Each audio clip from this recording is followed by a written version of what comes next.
Hello my dear friends of class 9। आज हम English reader पढ़ने जा रहे हैं।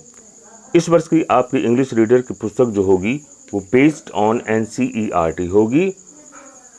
और इस इंग्लिश रीडर में आपको दो सेक्शन मिलेंगे, बीहाइव और मोमेंट्स। बीहाइव आपकी लिटरेचर टेक्स्ट बुक है, जबकि मोमेंट्स आपकी सप्लीमेंट्री रीडर है। और इसके राइटर हैं सुरेंद्र कुमार वत्स। तो आप इस पुस्तक को देख लीजिए और नज़दीकी दुकान से आप इस पुस्तक को खरीद सकते हैं। चलिए शुरू करते हैं लेसन नंबर 1। लेसन नंबर 1 का नाम है द फन दे हैड, माने वह मस्ती जो उन्होंने किया, वह मनोरंजन जो उन्होंने लिया। और यह कहानी लिखी गई है आइजैक एसिमोव द्वारा। यह कहानी आज से 137 साल बाद की कहानी है, यानी कि 2157 की कहानी है, फ्यूचर की कहानी है।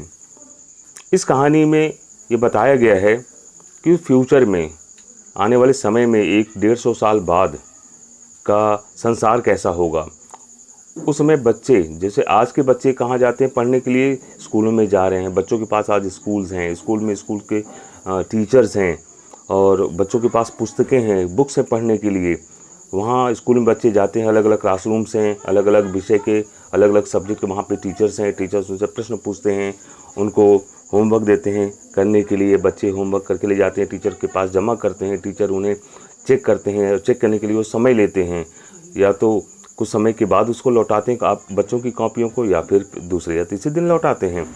लेकिन उन दिनों आज से 150 साल बाद आप बच्चों के पास शब्द छपी हुई न तो पुस्तकें होंगी और न ही स्कूल होंगे।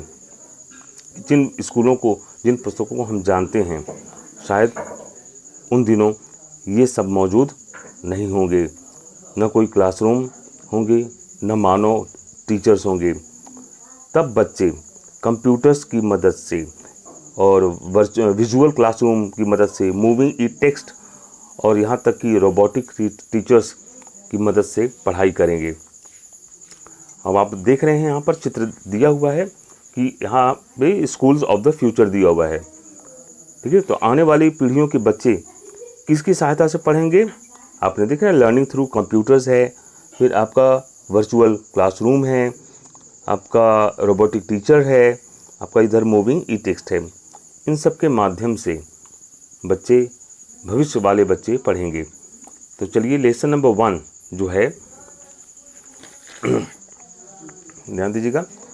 हाँ, लेसन नंबर 1 में एक लड़की है जिसका नाम है मार्जी। उम्र है 11 वर्ष और उसका एक भाई है टॉमी, उम्र 13 वर्ष। इन दोनों को इर्द गिर्द कहानी घूम रही है। तो चलिए पहले कहानी शुरू करते हैं। मार्जी even wrote about it that night in her diary. मार्जी ने उस रात अपनी डायरी में इस विषय में भी लिखा। कहने का मतलब मार्जी जो कुछ भी उसके पूरे दिन में वो जो उसके साथ जो कुछ भी गुजरता था वो उसे अपने डायरी में लिखती थी। ऐसे बहुत से लोग हैं जो अपनी डेली की जो दिनचर्या जो होती है, जो काम वो करते हैं या जो भी उनके साथ घटनाएं घटती हैं, वो एक डायरी में लिखते हैं। वो अपनी एक डायरी बना रखे हैं और उस डायरी में वो अंकित करते हैं, लिख लेते हैं। तो मार्जी के पास भी अपनी उसकी खुद की एक डायरी थी और जो कुछ भी उसके साथ घटती थी वो अपनी डायरी में वो नोट कर लेती थी। तो उस रात को मार्जी ने अपनी डायरी में इसके विषय में भी लिखा। ऑन द पेज हेडेड 17 मई 2157, अर्थात 17 मई 2157 अंकित पेज पर, पृष्ठ पर, शी रोट, उसने लिखा। और क्या लिखा कि today Tommy found a real book. आज टॉमी को सचमुच की एक पुस्तक मिली। टॉमी कौन? उसका भाई 13 वर्ष का। और टॉमी को सचमुच की एक पुस्तक मिल गई थी। और सचमुच की पुस्तक मतलब कि 137 साल पहले की पुस्तक। कहीं अलमारी या कहीं भी वो गया था, झाड़ उड़ रहा होगा, है ना, तो वहाँ उसको पुस्तक में सफाई कर रहा होगा। हाँ, एनी हाउ तो वहाँ उसको एक पुस्तक मिल गई और जिसे मार्जी ने अपनी डायरी में लिखा कि आज टॉमी को सचमुच की एक पुस्तक मिली। It was a very old book, और वह एक बहुत ही पुरानी पुस्तक थी। Margie's grandfather once said that when he was a little boy his grandfather told him that there was a time when all stories were printed on paper। तो मार्जी के दादाजी ने एक बार कहा था कि जब मैं छोटा लड़का था तो मेरे दादाजी ने मुझे बताया था, मुझसे कहा था कि एक समय ऐसा था जब सारी कहानियाँ कागज़ पर छपा करती थीं। They turned the pages, उन्होंने पन्ने पलटे, which were yellow and crinkly, जो पीले थे और मुड़े तुड़े थे, मतलब सिलवटदार थे। And it was awfully funny to read words that stood still। तो मार्जी और टॉमी ने जब उसके पन्ने पलटे, उसमें देखे उसमें सारे जो जितने शब्द हैं वो छपे हुए हैं और स्थिर हैं। इंस्टेड ऑफ मूविंग, है ना, गति करने के बजाय। अब आज तो कंप्यूटर्स में सारे शब्द गति करते हैं, चलते रहते हैं। हाँ, तो मार्जिन को बड़ा अचरज लगा कि ये सारे शब्द तो इसमें जो छपे हुए हैं वो तो एकदम स्टिल हैं, स्थिर हैं। Instead of moving the way they were suppose to, और गति करने के बजाय जैसा उन्होंने सोचा था ऑन अ स्क्रीन पर, तो स्क्रीन पर गति करने के बजाय ये सारे शब्द तो स्थिर हैं, चल तो नहीं रहे हैं। यू नो, आप तो जानते ही हैं। एंड देन, और इसके बाद when they turn back to the page before, और इसके बाद जब उन्होंने पन्नों को वापस पलटा, पहले वाले पन्ने पर गए, तो it had the same words on it, उन पर वही शब्द थे that it had when they read it the first time, और उनके पास वही शब्द थे जिन्हें उन्होंने पहली बार पढ़ा था। पैरा 2 में जाइए। Gee said Tommy, what a waste. अरे, टॉमी ने कहा, कैसी बर्बादी है, कितना वेस्ट है।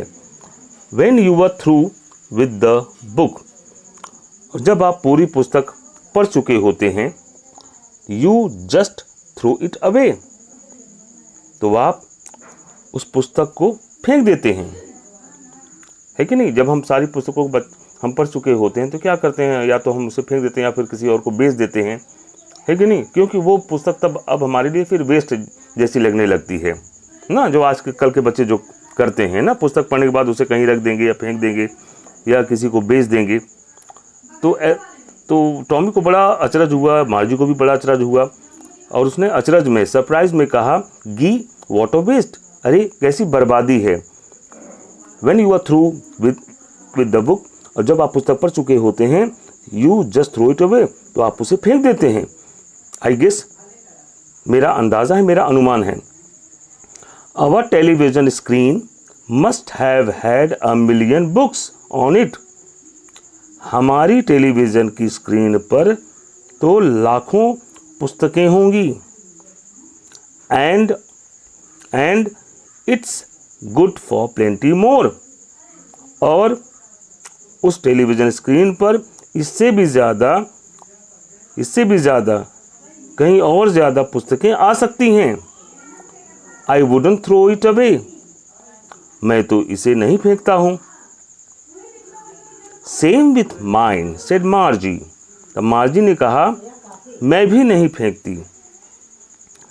शी वॉज 11, मार्जी 11 वर्ष की थी। And hadn't seen as many telly books, और उसने, अर्थात मार्जी ने, 11 वर्षीय मार्जी ने उतनी टेली बुक्स नहीं देखी थी। आपको बता दूं टेली बुक्स किसे कहते हैं, जो शब्द टेलीविज़न स्क्रीन पर या कंप्यूटर स्क्रीन पर छपे होते हैं, है ना, उन्हें टेली बुक्स कहते हैं। क्योंकि हम इस टीवी या कंप्यूटर स्क्रीन की सहायता से हम जब पढ़ते हैं, है ना, पुस्तकें सारी उसमें छपी होती हैं, उसी को टेली बुक्स कहते हैं। तो 11 वर्षीय मार्जी ने उतनी सारी टेली बुक्स नहीं देखी थी एज टॉमी हैड, जितना कि टॉमी ने देखा था। ही वॉज 13, और टॉमी 13 वर्ष का था। शी सेड, मार्जी ने कहा, where did you find it, तुम्हें यह पुस्तक कहाँ मिली? तो टॉमी ने जवाब दिया, इन माई हाउस, मेरे घर में। ही पॉइंटेड विदाउट लुकिंग, उसने बिना देखे इशारा किया। Because he was busy reading, क्योंकि वह पुस्तक को पढ़ने में व्यस्त था, बिजी था। इन द एटिक, दुछत्ती में।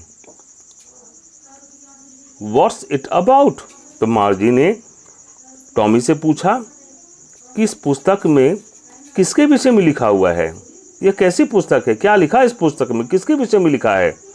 तो टॉमी ने जवाब दिया, स्कूल, कि इस पुस्तक में स्कूल के विषय में लिखा हुआ है।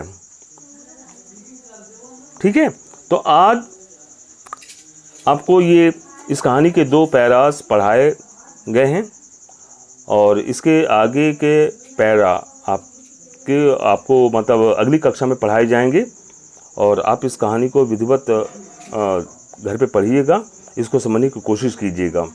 ठीक है, आज के लिए इतना ही, शेष अगली कक्षा में। Thank you.